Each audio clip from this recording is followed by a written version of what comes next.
सारी उम्र हम मर मर के जी लिए, एक पल तो अब हमें जीने दो, जीने दो।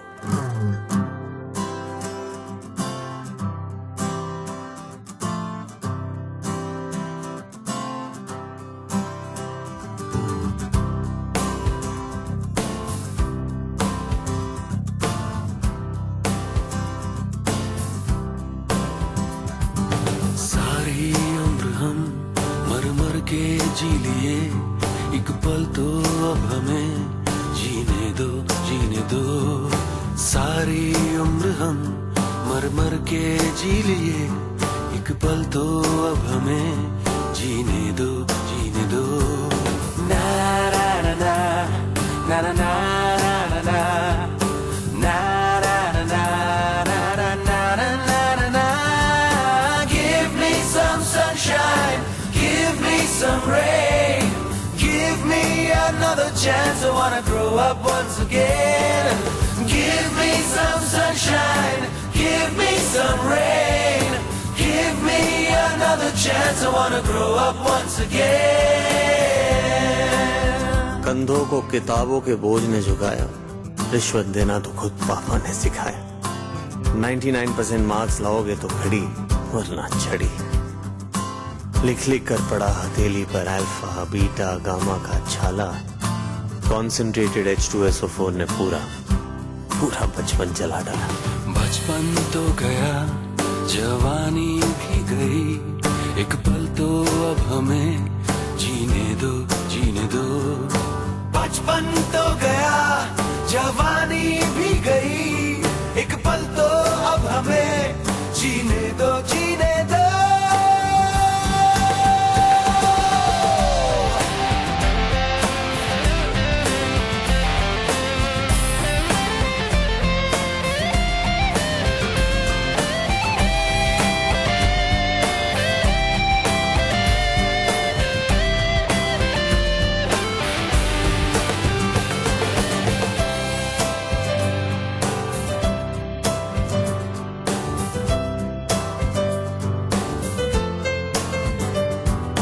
सारी उम्र हम मर मर के जी लिए, एक पल तो अब हमें जीने दो, जीने दो।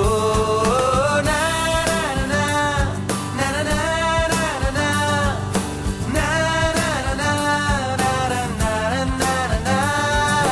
Give me some sunshine, give me some rain, give me another chance. I wanna grow up once again. Give me some sunshine, give me some rain, give me another chance. I wanna grow up once again. Na na na na na na na na na na na na na na na na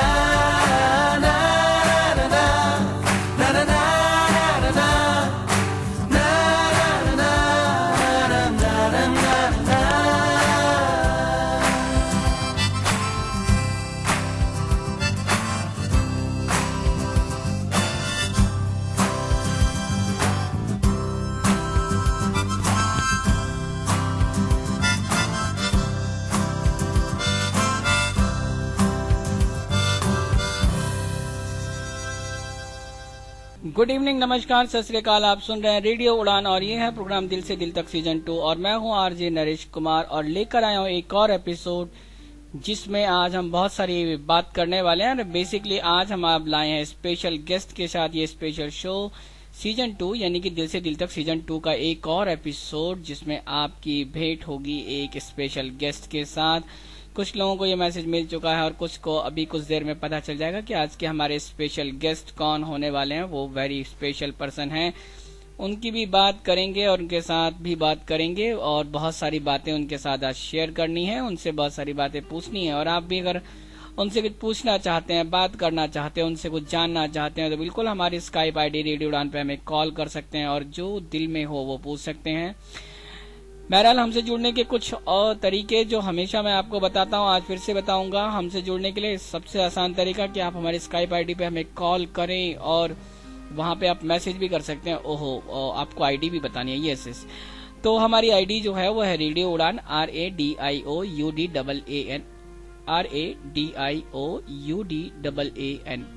इस ID पे आप हमें message कर सकते हैं, voice note भेज सकते हैं, चाहें तो लाइव कॉल कर सकते हैं, शो के दौरान अपनी दिल की बात पहुंचा सकते हैं लिसनर तक, अपने स्पेशल गेस्ट के साथ बात कर सकते हैं और चाहें तो उनसे कुछ पूछ भी सकते हैं। इसके अलावा हम तक पहुंचने के लिए एक और जरिया कि आप हमारी वेबसाइट पर विजिट करें www.radioudan.com और वहां पे आके भी आप हमें लाइव सुन सकते हैं और अपने फीडबैक भी सेंड कर सकते हैं। इसके अलावा फेसबुक पे अगर बात करें तो फेसबुक पे दिल से दिल तक का पेज और फेसबुक ग्रुप दोनों हैं, जहां भी आप चाहें वहां पे पेज पे आके लाइक करें, ग्रुप में आके ज्वाइन करें और अपनी बातें हम तक शेयर करें। और रेडियो उड़ान कहाँ पीछे है जी, रेडियो उड़ान का भी फेसबुक पेज और फेसबुक ग्रुप है, दोनों पे आप ज्वाइन कर सकते हैं। व्हाट्सएप पे भी हम आपके साथ हैं रेडियो उड़ान के नाम से ही, वहाँ पे भी आप हमें ज्वाइन कर सकते हैं। इसके अलावा और एक और बात जो आपको मैं बताना चाहता हूँ वो ये कि आज भी हमारे पास बिस्तर की एक और बिल्कुल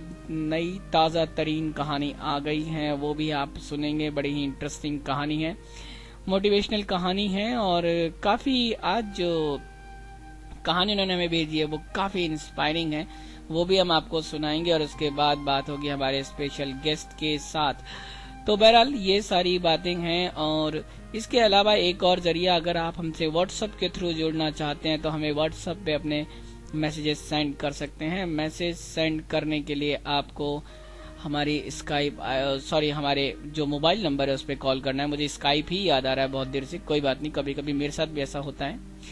तो आप हमारे मोबाइल नंबर पे कॉल भी कर सकते हैं और चाहे तो व्हाट्सएप का जो नंबर है, नंबर सेम ही है, उस पर मैसेज और वॉइस नोट भी छोड़ सकते हैं और वो नंबर है 9015173846। जी हाँ, 9015173846। तो इस नंबर पे आप हमें मैसेज कर सकते हैं, कॉल कर सकते हैं और व्हाट्सएप पे वॉइस नोट भी छोड़ सकते हैं। तो बहरहाल ये सारी बातें जो आज हमारे साथ होने वाली हैं पूरे इस शो में, लेकिन खास बात आज के जो हमारे स्पेशल गेस्ट हैं वो कुछ देर में आपके साथ रूबरू होंगे और उनके साथ हम करेंगे बहुत सारी बातें। और जैसा कि आपको कुछ पता चल चुका है, थोड़ा सा मैं बता चुका हूं, उन्होंने इस बार अपना यूपीएससी एग्जाम क्लियर किया है, 771 उनकी रैंक है। इसके अलावा वो अभी पीएचडी कर रहे हैं और पीएचडी के साथ साथ उन्होंने अभी यूपी पीसीएस भी क्लियर किया था। तो एक बहुत टैलेंटेड जो हैं, बहुत टैलेंटेड, बहुत इंटेलिजेंट हैं। तो आज आपके मन में कोई अपनी एजुकेशनल कोई एकेडमिकल क्वेरी हो तो वो भी ला सकते हैं। लाइफ और प्रॉब्लम्स को लेकर तो हम अक्सर बात करते हैं, लेकिन अगर आज कोई ऐसी प्रॉब्लम भी है तो भी आप हमारे साथ शेयर कर सकते हैं। हम उसके लिए भी उनसे पूछेंगे और आपकी बात कोशिश करेंगे कि आपकी बात उन तक पहुंचा के आपको एक सोल्यूशन देने की कोशिश करें। बहरहाल वक्त हुआ है फिर से एक गाने का, मैं आपको एक गाना सुनाऊंगा, गाने के बाद हम आएंगे कहानी की ओर, क्योंकि उसके बाद हमें स्पेशल गेस्ट से बात करनी है। जब तक मैं आपको कुछ समय दे रहा हूं, अपने मन को तैयार कर लें, दिमाग को तैयार करें, कुछ सोच लें कि क्या पूछना है, कैसे पूछना है। एक क्वेश्चन पूछना है कि 4 क्वेश्चन पूछने हैं, वो आपकी मर्जी है, वो आप पे डिपेंड करता है। कोई बात नहीं, तब तक गाना सुने और मेरे साथ एंजॉय करते रहे। रेडियो उड़ान और प्रोग्राम चल रहा है दिल से दिल तक सीजन 2।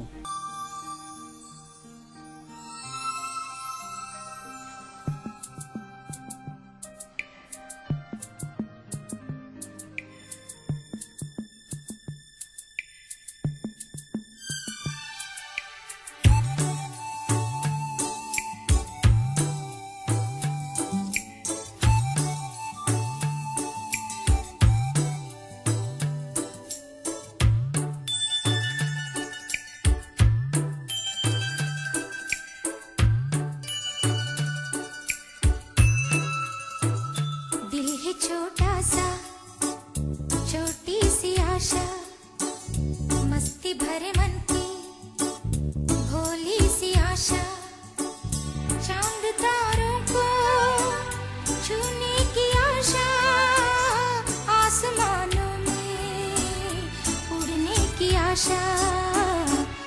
छोटा सा, छोटी सी आशा, मस्ती भरे मन की भोली सी आशा, चांद तारों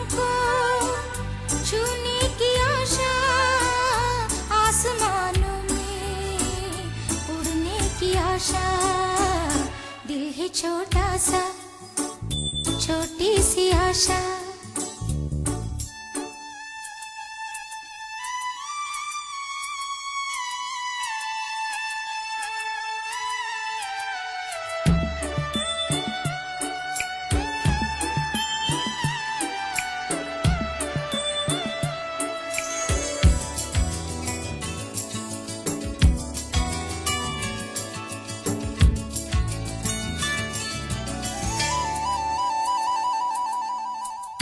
महक जाऊं मैं आज तो ऐसे, फूल बगिया में महके हैं जैसे। बादलों की मैं ओढ़ूं चुनरिया, झूम जाऊं मैं बन के बावरिया। अपनी चोटी में बांध लूं दुनिया, दिल है छोटा सा, छोटी सी आशा। मस्ती भरे मन की भोली सी आशा। चांद तारों को छूने की आशा, आसमानों में उड़ने की आशा। दिल है छोटा सा, छोटी सी आशा। मस्ती भरे मन की भोली सी आशा।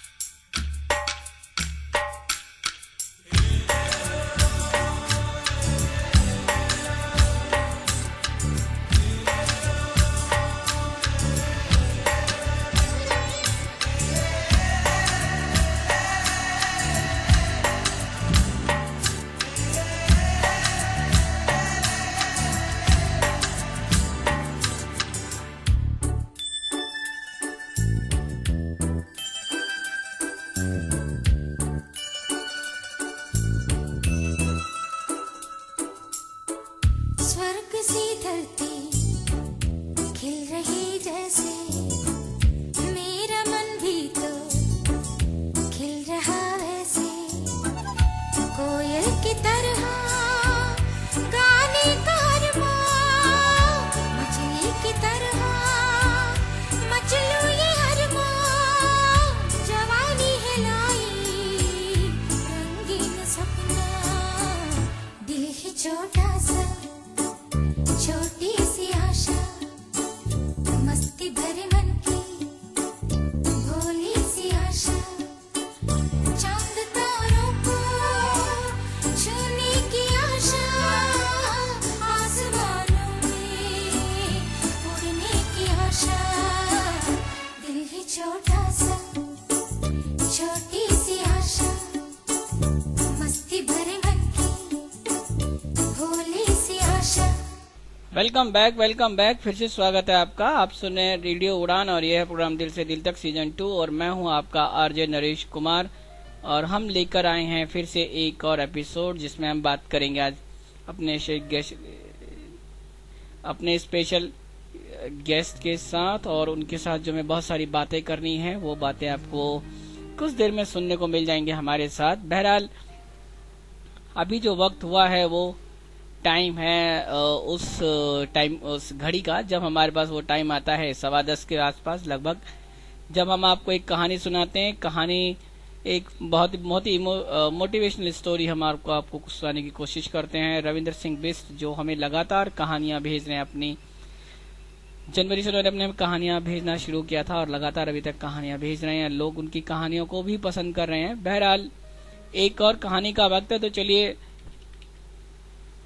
मैं कहानियों की बात कर रहा हूँ तो कहानी सुनते हैं, उसके बाद हम बाद में आएंगे अपने स्पेशल गेस्ट के साथ। तब तक आप तैयार हो जाए कि आप उनके साथ क्या पूछना चाहते हैं और क्या बात करना चाहते हैं। बहरहाल ये वक्त है एक कहानी का।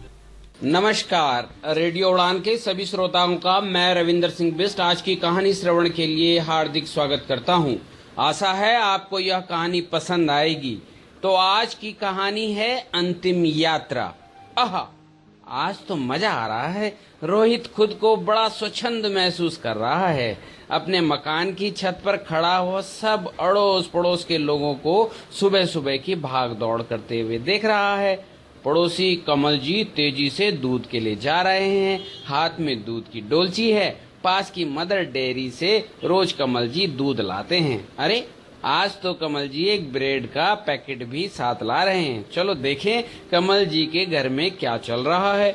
कमल जी ने घर का दरवाजा चाबी से खोला। अच्छा, तो श्रीमती कमल जी घर पर नहीं हैं, इसलिए ही लगता है कमल जी आज दूध के साथ ब्रेड भी लाए हैं। कमल जी ने दरवाजा खोला और अंदर से बंद कर लिया।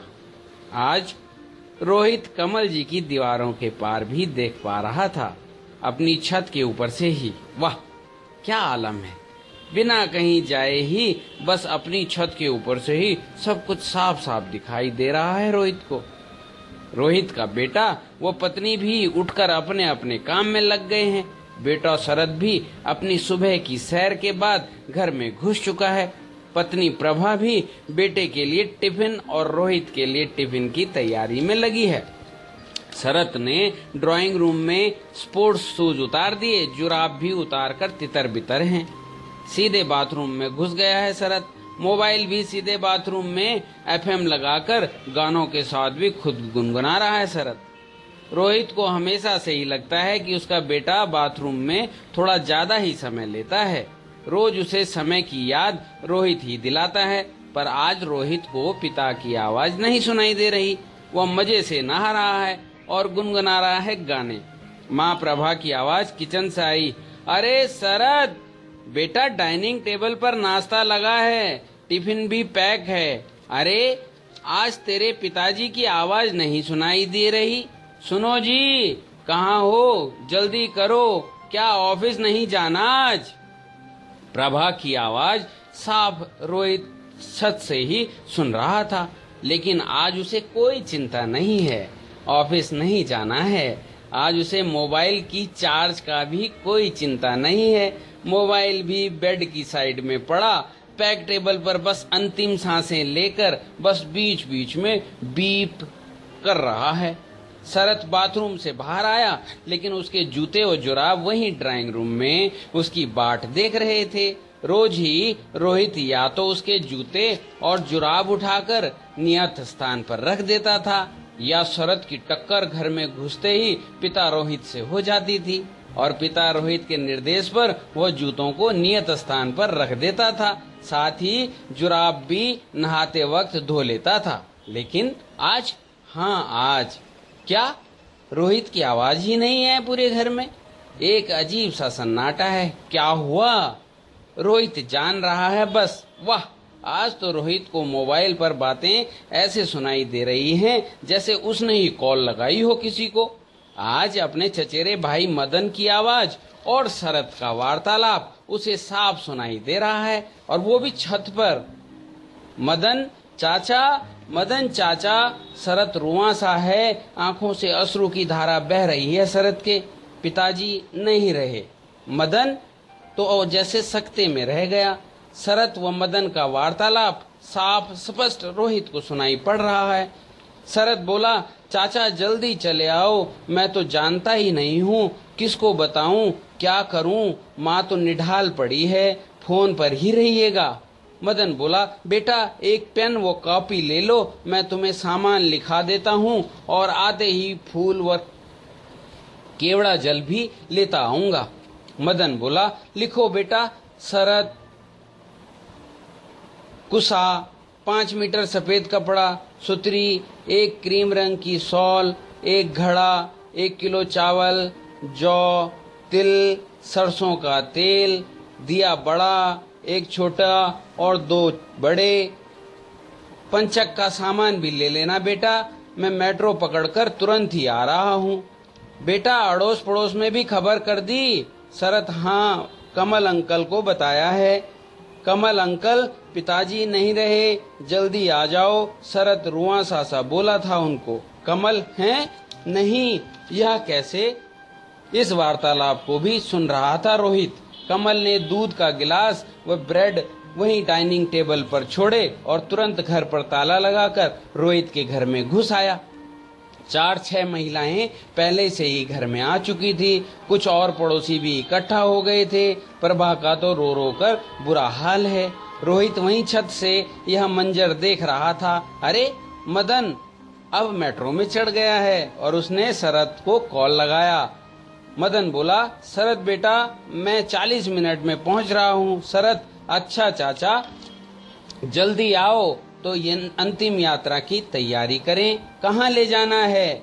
मदन बोला, बेटा हमारे समाज के सभी लोग निगम बोध घाट ही जाते हैं, वहीं जाएंगे। अच्छा, वो 4 चंदन की लकड़ी, शहद, गंगा जल, जनेऊ 1, अगरबत्ती, धूपबत्ती भी ले लेना और हाँ घी पॉलीथीन वाला 1 किलो जरूर लेना।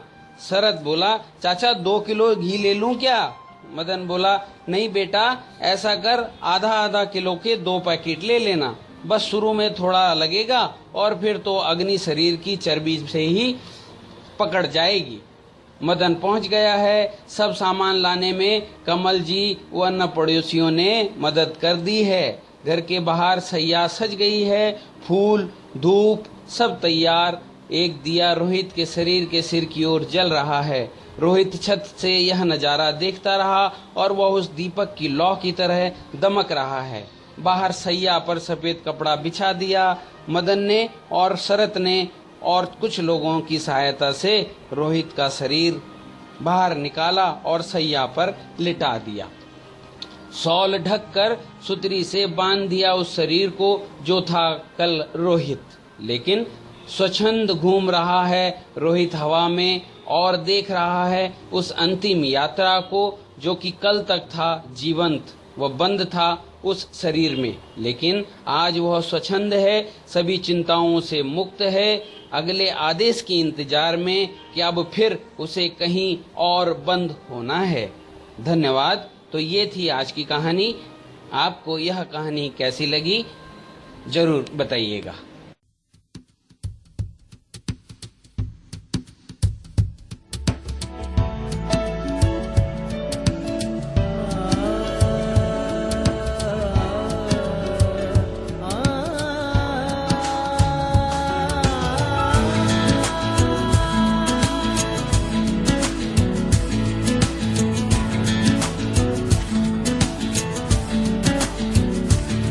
अज दिन चढ़िया तेरे रंग वर्गा,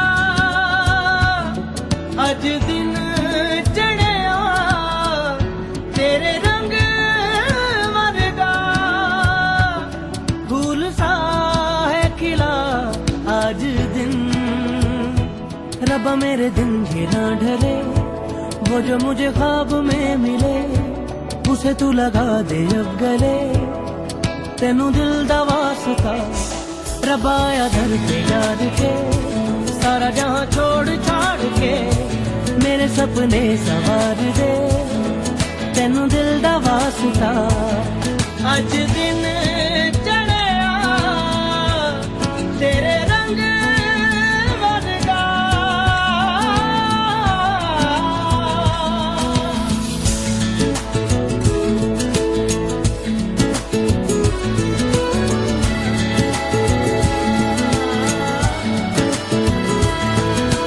बख्शा गुनाहों को सुन के दुआओं को रब्बा प्यार है, तूने सबको ही दे दिया। मेरी भी आहों को सुन ले दुआओं को मुझको वो दिला, मैंने जिसको है दिल दिया। ओ बख्शा गुनाहों को सुन के दुआओं को रब्बा प्यार है, तूने सबको ही दे दिया। मेरी भी आहों को सुन ले दुआओं को मुझको वो दिला, मैंने जिसको है दिल दिया। आसमां उसको दे इतना बता, वो जो मुझे देख के हंसे। पाना चाहूँ रात दिन जिसे, रब्बा मेरे नाम करूँ से। तेनू दिल दा वास्ता अज दिन चढ़िया तेरे रंग वर्गा।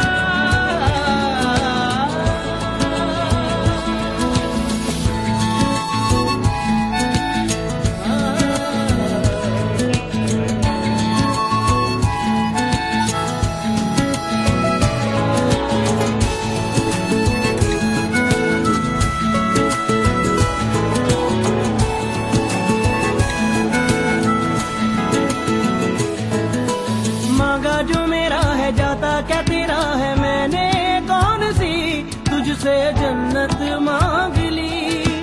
कैसा खुदा है तू, बस नाम का है तू रब्बा, जो तेरी इतनी सी भी ना चली।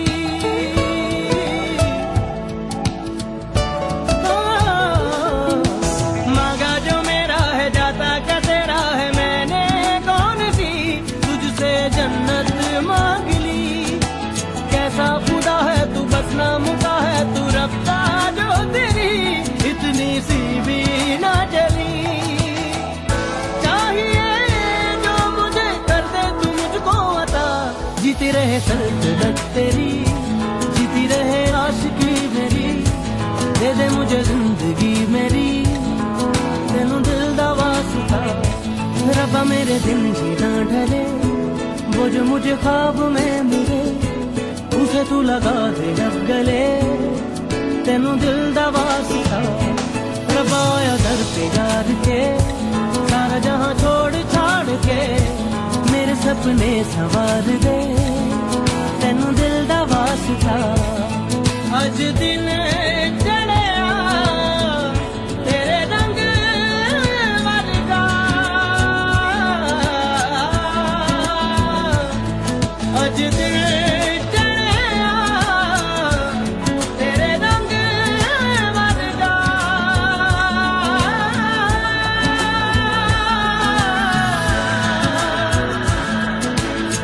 अज दिन चढ़िया तेरे रंग वर्गा, दिन चढ़ेगा तेरे रंग वर्गा। अज दिन चढ़िया। तो वेलकम बैक फिर से स्वागत है आपका। आप सुन रहे हैं रेडियो उड़ान और ये है प्रोग्राम दिल से दिल तक सीजन 2 और मैं हूं आपका आरजे नरेश कुमार। और अब वक्त हो गया है हमारे स्पेशल गेस्ट के साथ बात करने का, क्योंकि आपने स्टोरी भी सुन ली, गाने भी सुन लिए। हालांकि एक थोड़ी सी प्रॉब्लम आज आ रही थी मेरे उस गाने को प्ले करने में, और जो गाना प्ले नहीं हो पा रहा था, बड़ी मुश्किल से भी गाना प्ले हुआ। चलिए, कभी कभी मुश्किलें आती हैं, ये मुश्किलों का काम है आना और हमारा काम है उनसे निपटते जाना। तो हम लोग उस बाधा को पार करके अपने गेस्ट के साथ आ चुके हैं। मैंने थोड़ा सा आपको बताया था कि आज के हमारे जो गेस्ट हैं वो वेरी वेरी स्पेशल हैं और इनके साथ बहुत सारी बातें करनी है, कुछ पूछना है और इनकी जो अचीवमेंट्स है वो हम इनसे ही पूछेंगे।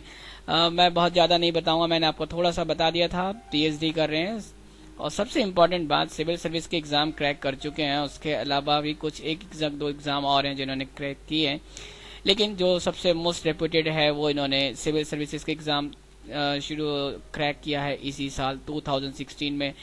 चलिए, बहुत ज्यादा बाधा ना बनते हुए मैं आपको सीधा अपने स्पेशल गेस्ट के साथ जोड़ता हूं। और आज हमारे साथ जेएनयू से जो अभी पीएचडी कर रहे हैं लाल बहादुर जी हैं। लाल बहादुर जी, आपका बहुत बहुत स्वागत है रेडियो उड़ान में और हमारे इस प्रोग्राम दिल से दिल तक सीजन 2 का जो प्रोग्राम है, जहाँ पे हम एक प्लेटफॉर्म देते हैं कि हम हर तरह की बात शेयर कर सकते हैं और एक मंथली शो होता है जिसमें स्पेशल गेस्ट होता है। और आज हमारे गेस्ट आप हैं।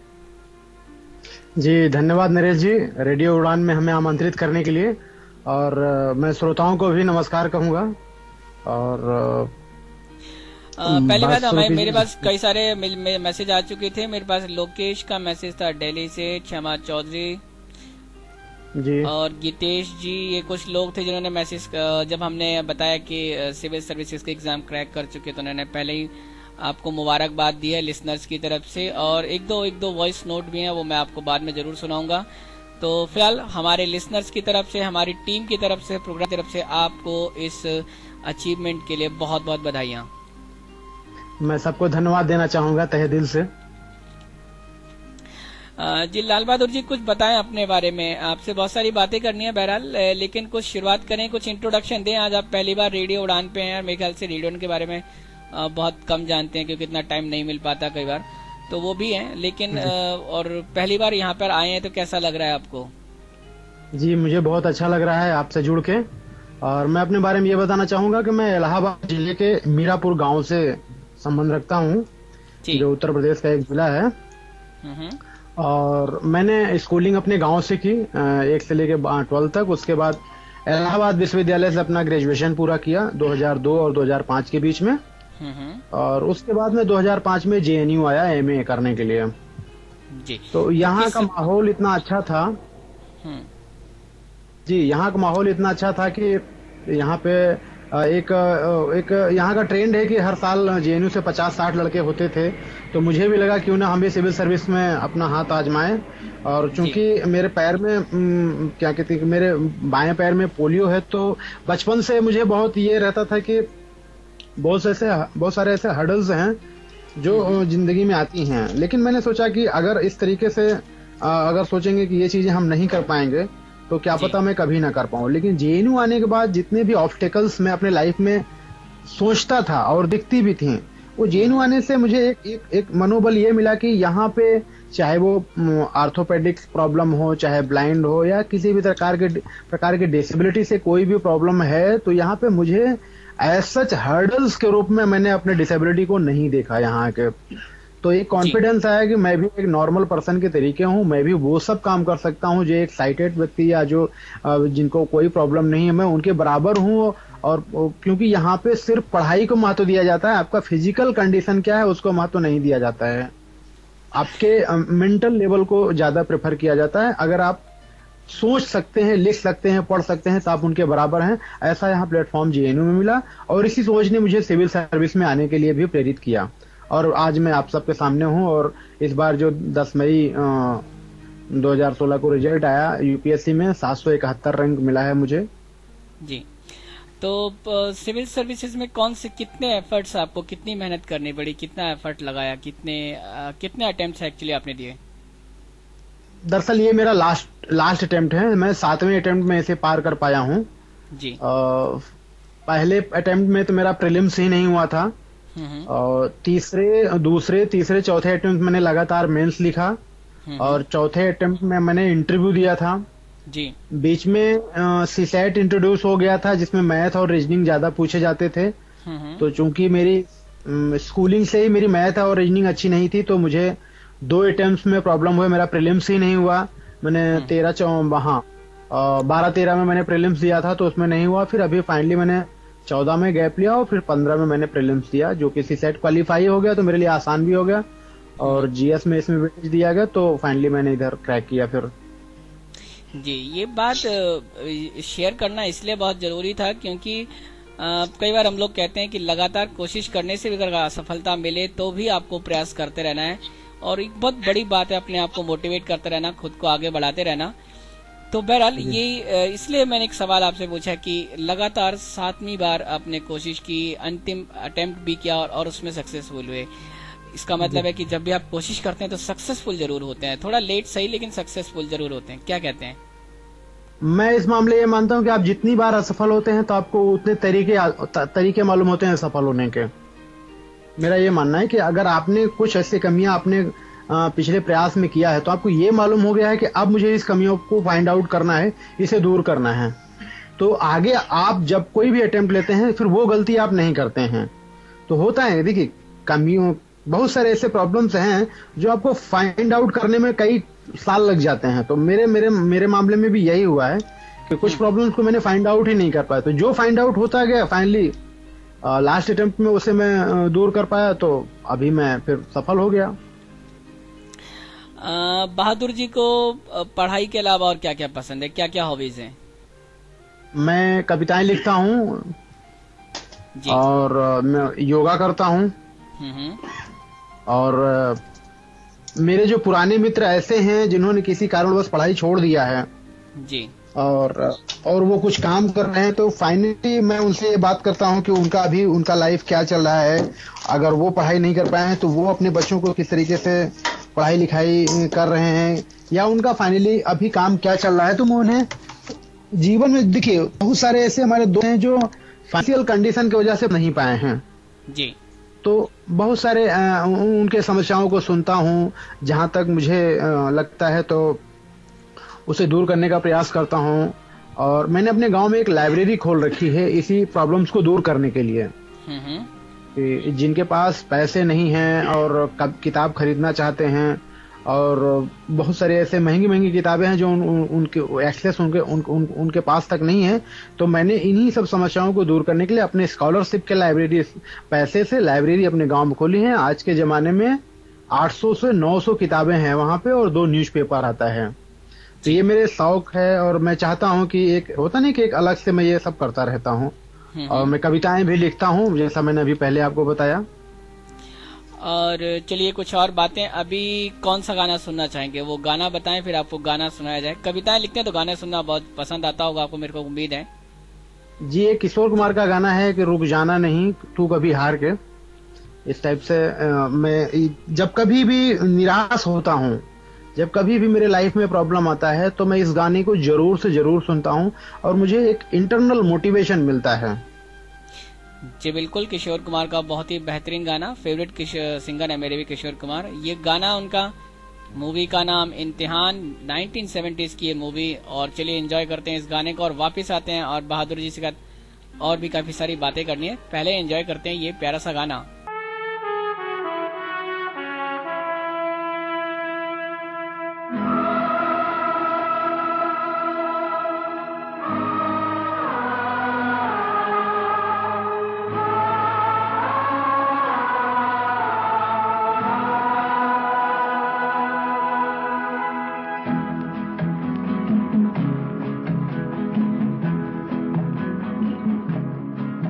रुक जाना नहीं तू कहीं हार के, कांटों पे चल के मिलेंगे साए बहार के। रुक जाना नहीं तू कहीं हार के, कांटों पे चल के मिलेंगे साए बहार के। ओ राही ओ राही ओ राही ओ राही ओ राही ओ राही ओ राही ओ राही।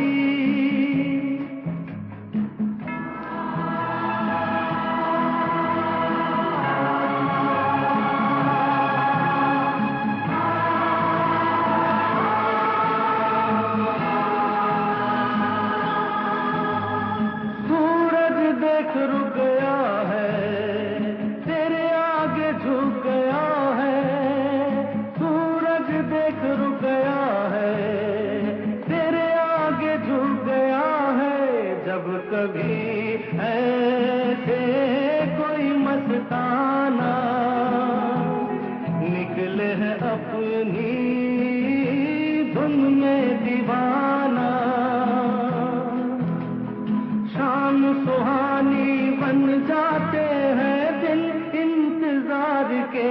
ओ राही ओ राही ओ राही ओ राही। रुक जाना नहीं तू कहीं हार के, कांटों पे चल के मिलेंगे साए बहार के। ओ राही ओ राही ओ राही ओ राही ओ राही ओ राही ओ राही ओ राही।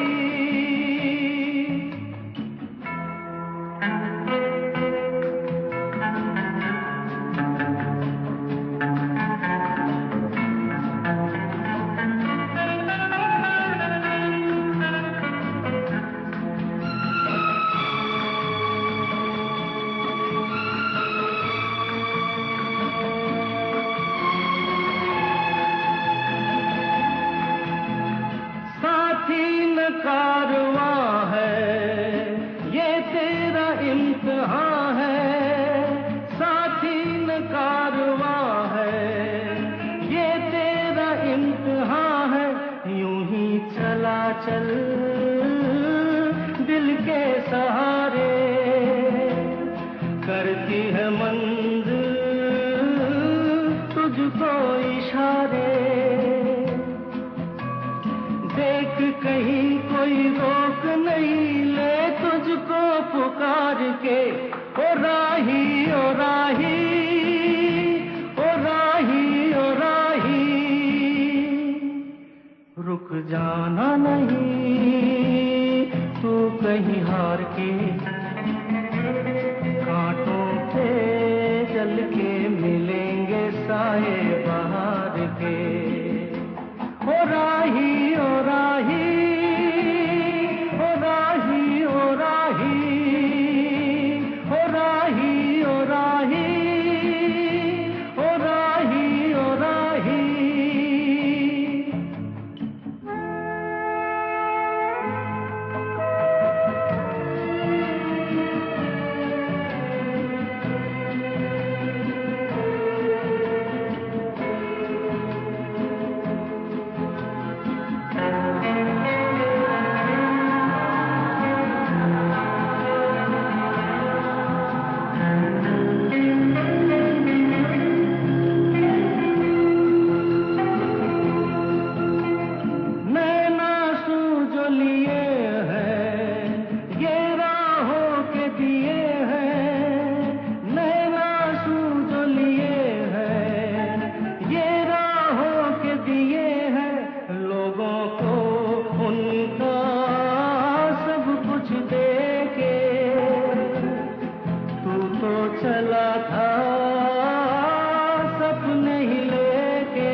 रुक जाना नहीं तू कहीं हार के,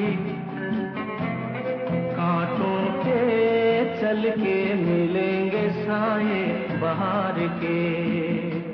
ओ राही ओ राही ओ राही ओ राही ओ राही ओ राही ओ राही ओ राही।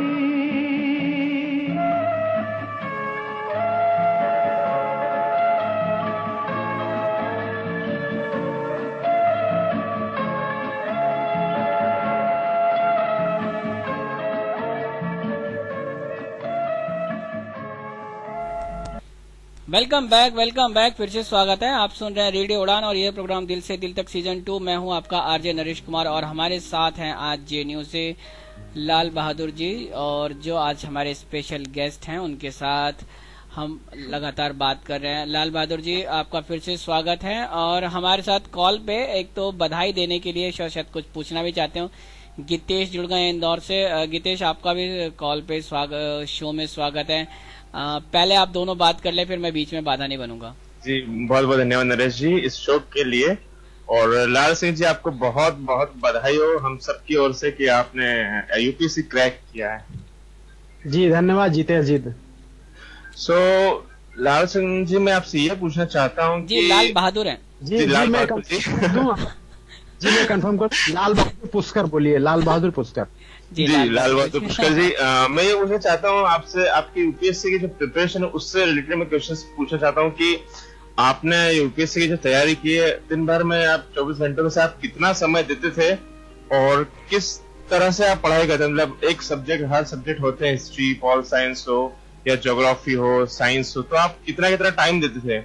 और उसके अलावा आप क्या समझते हैं कि अगर आईएएस क्वालिफाई करना है तो कितना समय जरूरी है? मतलब कई बोलते हैं कि हम 15 घंटे, कोई बोलते हैं 18 घंटे। तो आप मुझे उस वे में बताइए कि आपको कितना, क्या लगता है कि इतना घंटे पढ़ना या 8-10 घंटे पढ़ना ही मतलब इतना हो सकता है? तो मुझे थोड़ा उस वे में आप बताइएगा। जी इसके बारे में ये बोलूंगा कि जो सरकारी रूल है 10 to 5 का, कि 10 बजे ऑफिस आओ और 5 बजे चले आओ। बिल्कुल। तो मेरी पढ़ाई का रूटीन 10 to 5 होता था। अच्छा। उसके बाद मैं नहीं पढ़ता था। उसके बाद अगर मैं पढ़ता भी था तो दोस्तों से डिस्कशन करता था, न्यूज़पेपर्स पढ़ता था, मैगजीन्स पढ़ता था। बाकी 10 to 5 मैं अपने सब्जेक्ट से रिलेटेड पढ़ता था। बाकी पूरी रात में अच्छी से नींद लेता था और शनिवार को शाम को मैं पढ़ाई बंद कर देता था। रविवार पूरा मस्ती करता था। जो मेरे शौक है, मूवी देखना, गाना सुनना, कविताएं लिखना, ये सब करता था। बिना किसी स्ट्रेस के 7 से 8 घंटे में पढ़ाई करता था। मतलब आपने 7-8 घंटे प्रिपेयर किया, 7-8 घंटे में आप लोग दिन में पढ़ लेते थे? जी जी जी। अच्छा। और बाकी जितने भी सब्जेक्ट है उसके लिए आप किस हिसाब से करते थे कि मुझे इतना इस सब्जेक्ट को इतना टाइम देना है, इस सब्जेक्ट को इतना टाइम देना है? नहीं, मैं टाइम नहीं देता था पर्टिकुलर सब्जेक्ट पे, मैं टारगेट बनाता था कि मुझे आज ये पढ़ना है, कल वो पढ़ना है। एक एक चीज को खत्म करके दूसरा मैं पढ़ता था। मैं पर डे 5 सब्जेक्ट नहीं पढ़ता था, बल्कि 5 घंटे एक सब्जेक्ट पढ़ता था। जी जी जी। बहादुर जी, अगर गितेश जी ने बात छेड़ दी है तो चलिए मैं थोड़ा सा पूछ लेता हूँ। जो लोग सिविल सर्विस की तैयारी करना चाहते हैं या इस एरिया में आके जो मोस्ट रेप्यूटेड सर्विसेज हैं इंडिया में, और सबसे इनसे मतलब बहुत टफ मानते हैं लोग, बड़ा मेहनत करना है, बहुत टाइम से डर जाते हैं, बड़ी ह्यूमर्स हैं इसके बारे में कि 8 घंटे नहीं पढ़ने से कुछ होगा, 12 घंटा पढ़ना, 15 घंटा पढ़ना। हालांकि मुझे लगता है, ऐसा ये मेरा पर्सनल व्यू है कि 15 से 18 घंटे पढ़ना कोई 1-2 दिन कर सकता है, कोई लगातार इसको कर ही नहीं सकता, पहली बात ऐसा। और दूसरा, उनके लिए क्या क्या जरूरी है ध्यान में रखना। जब सबसे पहले स्टेप आता है कि आपको प्री के लिए एग्जाम फॉर्म अप्लाई करना है। फॉर्म अप्लाई करने की अभी भी डेट है मेरे ख्याल से, और आज जी 27 लास्ट डेट है। आज लास्ट डेट होगी, मतलब जो आने वाला कल है। और इसके अलावा सिलेबस को ध्यान से पढ़ना, वो उस बारे में थोड़ा बताएं। देखिए, सबसे पहली बात तो आप सिलेबस को देखिए जी। सिलेबस को देखने के बाद आप पिछले साल के क्वेश्चंस देखिए, जो 10 से 15 साल का पीटी का क्वेश्चंस है वो देखिए, और फिर मेंस के क्वेश्चन देखिए। और बहुत सारे लोग जो इंटरव्यूज आते हैं मैगजीन्स में, जो आईएएस क्रैक कर चुके हैं, उनके इंटरव्यूज देखिए जी। और मेरा पर्सनल मानना ये है कि यूपीएससी का जो एग्जाम है उसका ज्वाइनिंग लेटर आपका माउंट एवरेस्ट पे रखा हुआ है, ठीक है जी। अगर आप उस पे चढ़ सकते हैं तो वो ज्वाइनिंग लेटर आपका है। ओके। अब समस्या ये है कि आप चढ़ेंगे कैसे।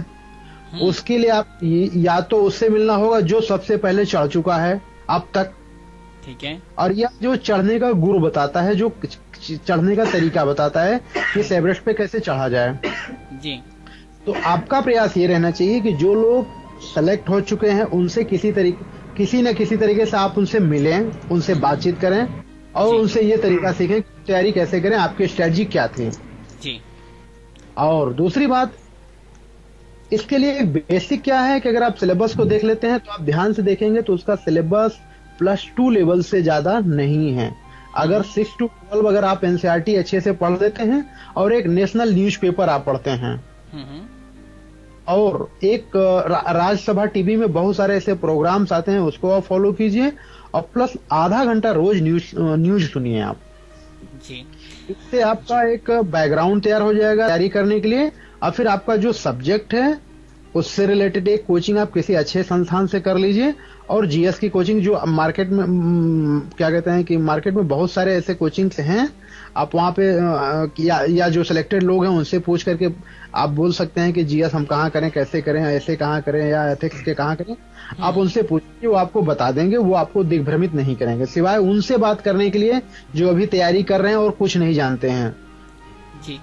लाल बहादुर जी, एक और इम्पोर्टेंट चीज होती है कि अपने ऑप्शनल पेपर्स को सेलेक्ट करना, वो कैसे करते हैं? वो तो सबसे पहले आप ध्यान दीजिए कि ग्रेजुएशन में अगर आपका सब्जेक्ट रहा है जी तो आसानी हो जाती है कि आप उसे ऑप्ट कीजिए।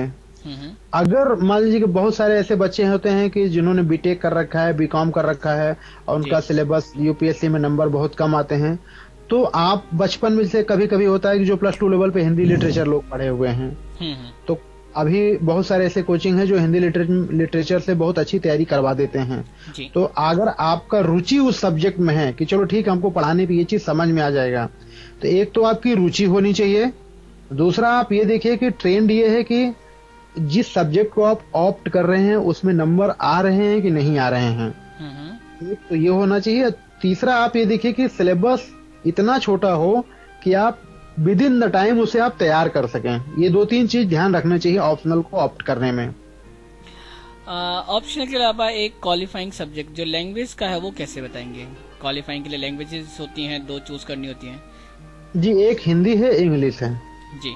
और बहुत सारे अभी जो रीजनल लैंग्वेज बहुत सारे, जैसे साउथ में जिनका कन्नड़ है तो वो कन्नड़ ऑप्ट करते हैं, जिनका तमिल है वो तमिल ऑप्ट करते हैं, नॉर्थ ईस्ट के बहुत सारे ऐसे हैं वो लोग उसको ऑप्ट करते हैं, संथाली है, बोडो है, डोगरी है, उसको ऑप्ट करते हैं। तो जो हिंदी बेल्ट के लड़के हैं वो इंग्लिश और हिंदी ऑप्ट करते हैं। तो वो एकदम +2 लेवल का पूछा जाता है, उसमें बहुत प्रॉब्लम नहीं है। आप उसको पिछले 4-5 साल का क्वेश्चन देख लीजिए, आप उसको कर लेंगे। इंग्लिश के लिए मैं सलाह दूंगा कि इंग्लिश जरूर, जिनकी थोड़ी इंग्लिश कमजोर है, जरूर से ऐसे पे, प्रेसी राइटिंग पे और कॉम्प्रिहेंशन पे काम कर लें, क्योंकि बहुत सारे ऐसे बच्चे हर साल लगभग 2 से 3 हजार बच्चे सिर्फ इंग्लिश में फेल हो जाते हैं। ओके जी से लाल बहादुर जी, एक चीज और पूछना चाहता हूँ कि आपने इंटरव्यू की किस तरह प्रिपरेशन की, और इंटरव्यू में खासकर क्या पूछा जाता है कि इतनी बड़ी इंटरव्यू मतलब एग्जाम है, सो जो इंटरव्यू होता है वो मतलब कितना क्वेश्चंस पूछे जाते हैं, लगभग कितना उसका टाइम रहता है कि भाई 15 मिनट 20 मिनट? जी, मैं बताना चाहूंगा कि इंटरव्यू के लिए आपसे कुछ नया नहीं पूछा जाता है। इंटरव्यू का जब मेंस का रिजल्ट आउट होता है तो मेंस आपसे एक फॉर्म भरवाया जाता है आपके बारे में, जैसे आपने कहाँ से स्कूलिंग किया, आपने एमए कहाँ से किया, ग्रेजुएशन कहाँ से किया, आपकी हॉबीज क्या है, आप किस जिले से हैं, आपके गांव का नाम क्या है, ये सारे डिटेल आपके द्वारा आप उनके पास भेजते हैं सिर्फ। और अब जो आपका ऑप्शनल है, और फिर करंट अफेयर्स आप जाते हैं तो आपसे पूछा जाएगा आप किस जिले से हैं, आपके जिले की क्या समस्या है, आप जिले में कितनी लिटरेसी रेट है, आपके जिले की कितनी जनसंख्या है, आपके राज्य में चुनाव जो हुआ उस चुनाव में कौन ज्यादा किस पार्टी को कितना परसेंटेज वोट मिला, वोटिंग पैटर्न क्या है। अगर मैं जैसे मेरे नाम से एक क्वेश्चन पूछा गया था कि लाल बहादुर शास्त्री के बारे में बताइए, पुष्कर मेरा सरनेम है तो पुष्कर के बारे में मुझसे पूछा गया कि पुष्कर एक स्थान है, उसके बारे में भी आप बताइए। मेरे ग्रेजुएशन में सब्जेक्ट थे philosophy, literature, English, political science से क्वेश्चन पूछे गए थे। मुझसे ये भी पूछा गया है कि आप इलाहाबाद विश्वविद्यालय से हैं और जेएनयू में आए हैं, तो जेएनयू और इलाहाबाद विश्वविद्यालय में आपने बेसिक क्या डिफरेंस पाया है, इसमें क्वेश्चन पूछा गया था। मैंने इंटरनेशनल रिलेशन से एमए किया है, तो मुझसे सिंपल क्वेश्चन पूछा गया था कि do you know about the cold war, तो कोल्ड वार के बारे में उन्होंने पूछा। फिर एक 8 देशों का संगठन है सार्क, आप लोग अगर सार्क पूछा गया कि सार्क इतना सफल क्यों है, लोग इसकी प्रासंगिकता पे सवाल उठा रहे हैं, आप क्या सोचते हैं। करंट अफेयर्स में ये पूछा गया कि जनधन योजना का क्या इम्पैक्ट पड़ सकता है भारतीय समाज पे, भारतीय अर्थव्यवस्था पे। क्लीन गंगा मिशन पे क्वेश्चन पूछा गया था। कहने का मतलब सारा लबोलुआब यही है कि आप अपने बारे में जो जानकारी देते हैं उससे क्वेश्चन पूछा जाता है। आपके आसपास घट रही घटनाओं, नेशनल और इंटरनेशनल जितनी भी घटनाएं घट रही, आप उनके बारे में क्या परसेप्शन रखने हैं, क्योंकि आप सिर्फ जॉब करने के लिए आपको सिलेक्ट नहीं किया जा रहा है, बल्कि आपको एक जिम्मेदारी देने जा रहे हैं वो लोग।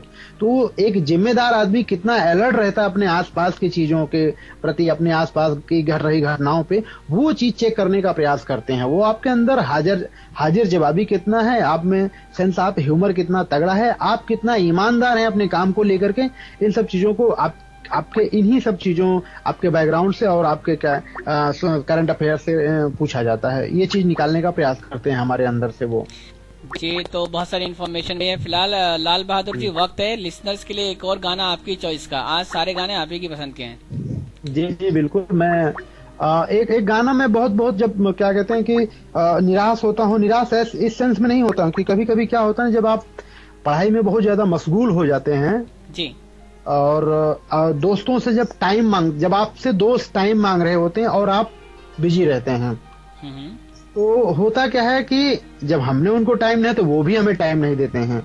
तो उस बीच जब मुझे कोई मतलब निराशा टाइप्स होता है तो मैं सिर्फ एक रविन्द्रनाथ टैगोर का एक गाना है, एकला चलो रे, कि मतलब जब आपके साथ कोई चलने के लिए तैयार ना हो। इसके पीछे और भी, मतलब सिर्फ मैं इस सेंस में बता रहा हूँ, इसके पीछे और भी चीजें हैं कि अगर आपको लगे कि आप सही हो तो आप अकेले चलो, वो लोग आपके साथ आ जाएं वो अलग बात है, लेकिन अगर आप सही हो, आपने अपना दिशा तय कर दी है और आप आगे बढ़ना चाहते हैं, तो आप अकेले ही चलो, आपको मंजिल जरूर मिलेगी।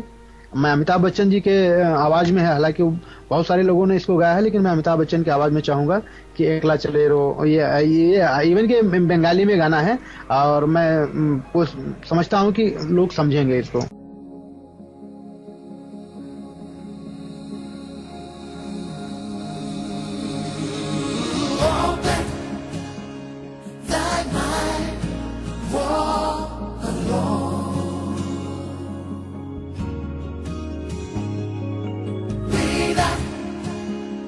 Afraid, walk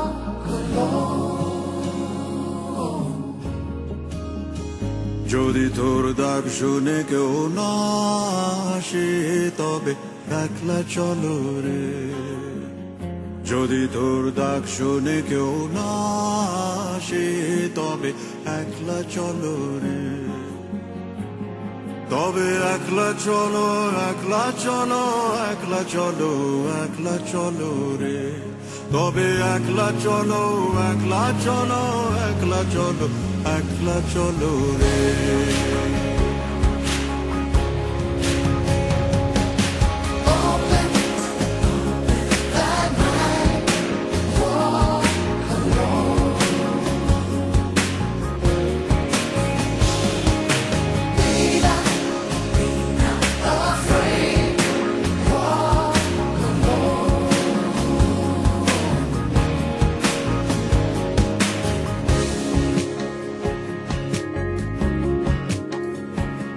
যদি কেউ কথা না কয় ওরে ওরে ও ভাগা কেউ কথা না কয় যদি সবাই থাকে মুখ ফিরায়ে সবাই করে ভয় যদি সবাই থাকে মুখ ফিরায়ে সবাই করে ভয় তবে পরাণ খুলে তবে পরাণ খুলে তুই মুখ ফুটে তোর মনের কথা একলা বলো রে ও তুই মুখ ফুটে তোর মনের কথা একলা বলো রে যদি তোর ডাক শুনে কেউ না আসে তবে একলা চলো রে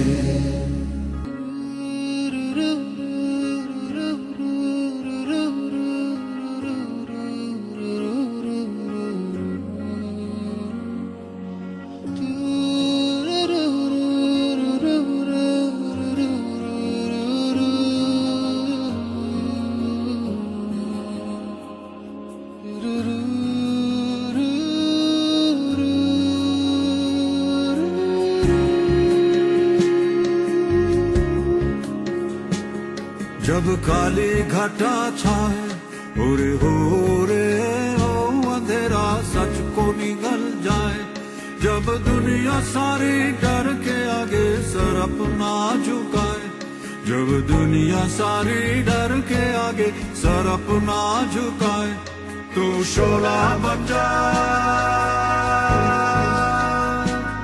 वो शोला बन जा जो खुद जल के जहां रोशन कर दे अगला जलो रे जो खुद जल के जहां रोशन कर दे अगला जलो रे যদি তোর ডাক শুনে কেউ না আসে তবে একলা চলো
वेलकम बैक फिर से स्वागत है आपका। आप सुन रहे हैं रेडियो उड़ान और यह प्रोग्राम दिल से दिल तक सीजन 2। मैं हूं RJ Naresh Kumar. Time exceed हो गया है लेकिन कोई बात नहीं, आज स्पेशल गेस्ट हैं, उनके लिए हम टाइम एक्सीड कर रहे हैं।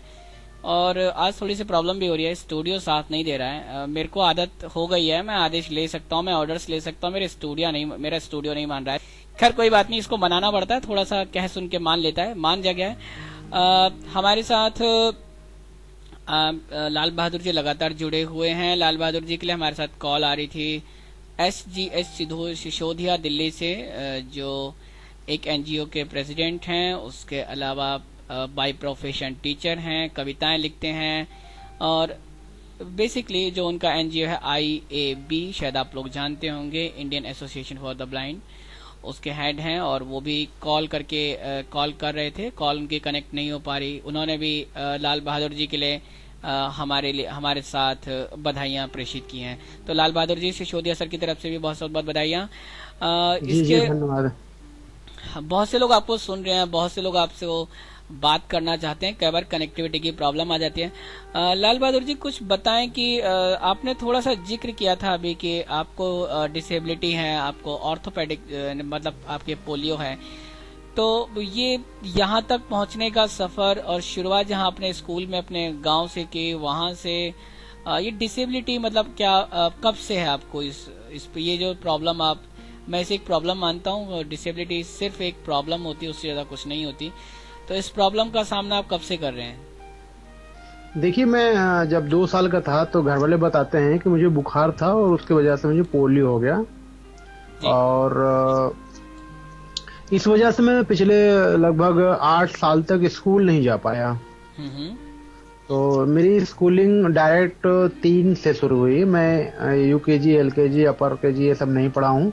डायरेक्ट मैंने अपना नाम 3 में लिखवाया, और 3 में ही मुझे बहुत अच्छे नंबर वगैरह आए, और घर वाले बोलते थे कि अरे ये तो पढ़ा भी नहीं, फिर भी 3 के बच्चों के साथ में अच्छे से अपने आप को एडजस्ट कर पा रहा है, तो बहुत अच्छी बात है। तो मेरी पढ़ाई 3 से शुरू हुई, 5 तक हुई। उसके बाद सरकारी कॉलेज में मैंने लिखवा लिया, क्योंकि मैं स्कूल क्या कहते हैं कि पैदल जाने में बहुत प्रॉब्लम होता था, तो भैया हमें साइकिल से छोड़ देते थे वहां पे जी। और काफी लगभग आप मान के चलिए कि पैर में इतना ताकत नहीं था, तो मैं चलते चलते गिर पड़ता था। लगभग 10, 10, 12 तक तो ये प्रॉब्लम थी।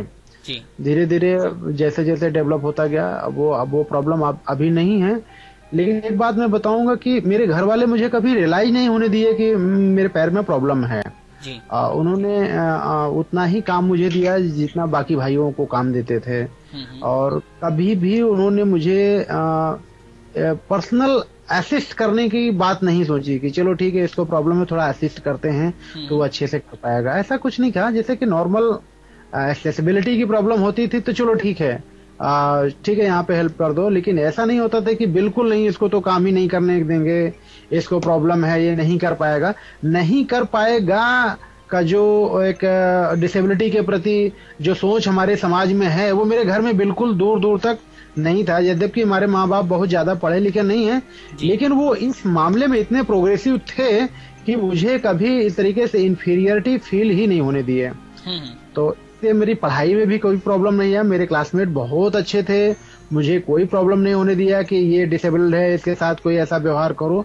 और मान लीजिए कि ये तो कभी कभी ह्यूमन बिहेवियर होता है। कोई बच्चा अगर मान लीजिए गलती से मुझे कोई टच कर देता था, मार देता था, तो मेरे दोस्त मेरा प्रोटेक्शन करते थे, उसको समझाते थे। इवन कि कभी कभी मेरे वजह से उन लोगों को भी पीट दिया करते थे। तो वो सब वो तो होता रहता, लेकिन मुझे कभी पर्सनली कभी फील नहीं होने दिया उन लोगों ने। हम साथ में खेलते थे, पढ़ते थे, लिखते थे, कोई दिक्कत नहीं होता था हमें जी। फैमिलीज की तरफ से एक और प्रॉब्लम अक्सर बहुत से लोगों को फेस करनी पड़ती है, जब फैमिलियां अपने बच्चे को लेके, अपने फैमिली मेंबर को लेके इतना ज्यादा ओवर प्रोटेक्टिव हो जाती हैं कि उनको कुछ नहीं करने देती, जिससे कॉन्फिडेंस लूज होता है। बहादुर जी, इसके अलावा कभी जेएनयू तक का सफर या आज यहाँ तक का जो आप पहुंचे, जो आपने ड्रीम देखा, जो आपने सपना देखा, उसको पूरा किया, वहां से लेके अगर वहां तक की पूरी जर्नी को देखें तो कैसे देखते हैं? डिसेबिलिटी ने आपको कैसे किया? कई बार लोग कहते हैं बहुत प्रॉब्लम क्रिएट की, कई बार हमें लगता है कि कुछ मदद तो की इसने भी, तो किस तरीके से देखते हैं? देखिए, जहां तक मैं 2005 में भैया से बोला कि देखिए मुझे यूपीएससी की तैयारी करनी है, तो उन्होंने बोला कि ठीक है, इलाहाबाद में रह के तैयारी करो। मैंने कहा मैं इलाहाबाद में रह के तैयारी नहीं करूंगा, मैं दिल्ली जाऊंगा, ओके, तभी तैयारी करूंगा। और मैंने सुन रखा था कि यहाँ पे दिल्ली में बहुत सारे ऐसे स्कूल्स हैं, जैसे दिल्ली यूनिवर्सिटी है, जेएनयू है, यहाँ पे फिजिकली चैलेंज के प्रति बहुत सुविधाएं हैं। यहाँ पे प्रॉब्लम नहीं होने देते हैं, लाइब्रेरी से लेकर क्लासरूम तक जी। और सेंसिबल पर्सन भी हैं जो इज्जत देते हैं। और मैंने बहुत पहले एक ब्लाइंड स्कूल है जो जब हेड्सन कैंप जाने लगे तो मैं इतना उनके बारे में बहुत पहले सुन रखा था कि दिल्ली में देहरादून से पढ़ाई करके यहाँ पे ब्लाइंड लोग यहाँ आते हैं, तो एक्सेसिबिलिटी में प्रॉब्लम नहीं थी। इसलिए मैं सोचा कि मैं दिल्ली आऊंगा तो तभी मैं तैयारी करूंगा। और जेएनयू आया तो ये मेरा सौभाग्य था कि मेरा जेएनयू में एडमिशन हो गया। और जेएनयू का तो बहुत ही फ्रेंडली माहौल है किसी भी फिजिकली चैलेंज के लिए। और यहाँ से सीधे बस मिल जाती थी कहीं भी आने जाने के लिए। और फिर मैं एक साइकिल रखा था यहाँ पे चलाने, अपना यहाँ पे आसपास जाने के लिए। मुझे सच बहुत ज्यादा प्रॉब्लम नहीं हुई। जो भी मेरे प्रॉब्लम थे मेरे दोस्तों ने दूर किया, मेरी हेल्प किए, कोई दिक्कत नहीं हुई मुझे इसको लेके। जेएनयू का एनवायरनमेंट जो आप बता रहे हैं बहुत अच्छा है। कभी कभी कोई भी ऐसा लगा कि कुछ प्रॉब्लम तो है या नहीं? नहीं, जेएनयू में प्रॉब्लम इसलिए नहीं मैं कहूंगा कि अगर आप अपने इश्यूज को उठाते हैं तो वो नोटिस किया जाता है जी। ये जेएनयू का ये ब्यूटी है, अगर आपने इश्यू उठाया है तो उसको जरूर नोटिस किया जाता है। जो कि पूरे भारत में ये स्थिति नहीं है कि अगर आप इश्यू उठाएं और नोटिस हो। यहाँ साल साल भर तक चला जाता है। यहाँ पे सिर्फ और सिर्फ आपको अपनी बात रखने भर की देरी है, जेएनयू में नोटिस किया जाता है।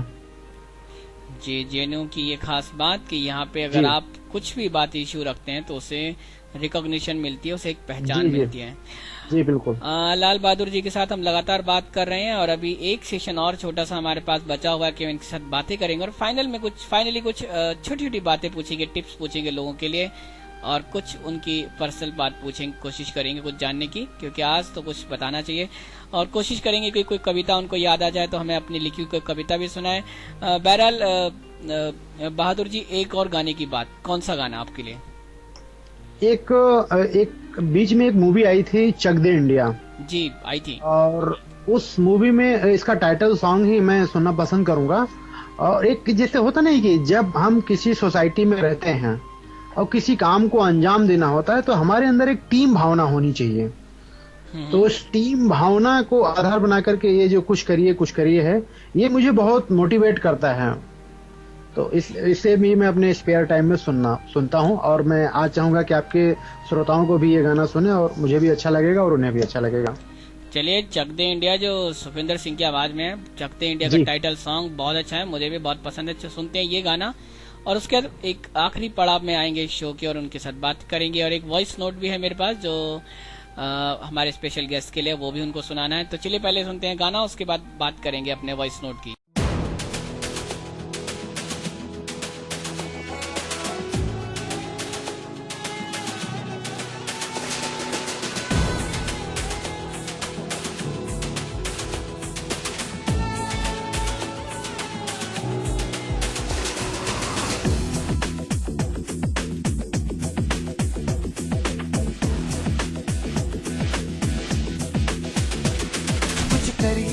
कुछ करिए, नस नस मेरी खोले, हाय कुछ करिए,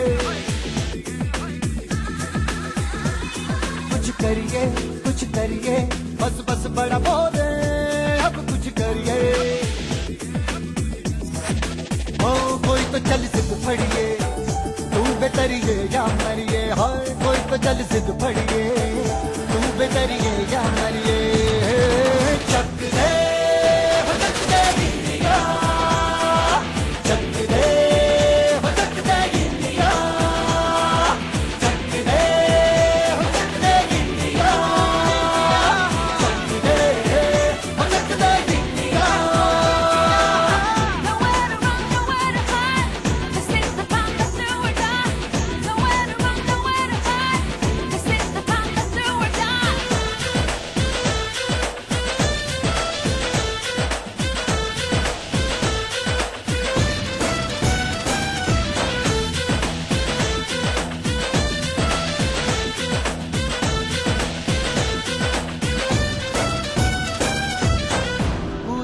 गलियों में, राशन की फलियों में, बैलों में बीजों में, ईदों में बीजों में, रेतों के दानों में, फिल्मों के गानों में, सड़कों के गड्ढों में, बातों के अड्डों में, भूखा रोज भर ले, 10-12 बार कर ले, रहना न यार पीछे, कितना भी कोई खींचे, टस है ना मस है जी, जिद है तो जिद है जी, किसना यूं ही पिसना यूं ही पिसना यूं ही बस करिए। कोई तो चल जिद फड़िए, तू बेतरिए या मरिए, हाय कोई तो जल सिद्ध फड़िए, तू बेतरिए या मरिए। चक दे हो चक दे गिलिया, चक दे हो चक दे गिलिया, चक दे हो चक दे गिलिया, चक दे हो चक दे गिलिया।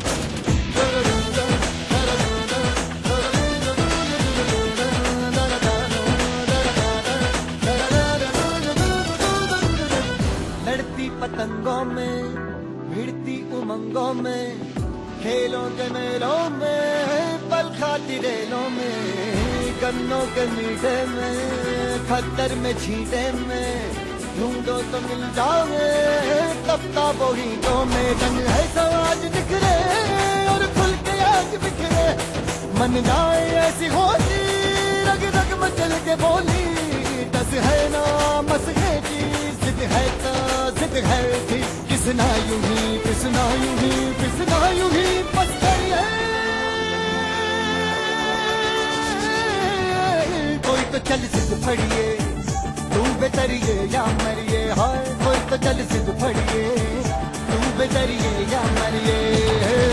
चक दे हो चक दे गिलिया, चक दे हो चक दे गिलिया, चक दे हो चक दे गिलिया, चक दे हो चक दे गिलिया।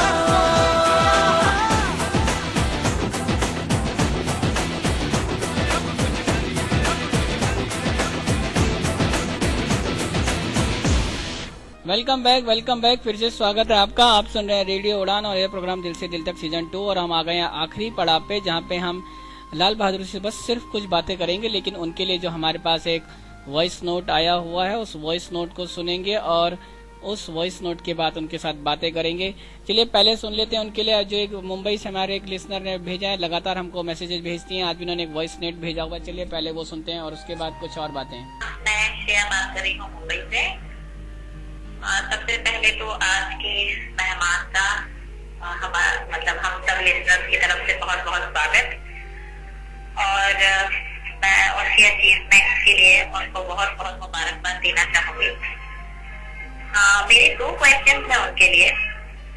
सबसे पहले तो उनकी इतनी सारी उपलब्धियां हैं, यूपीएससी क्लियर किया, फिर यूपीएससी क्लियर किया और अब पीएचडी कर रहे हैं।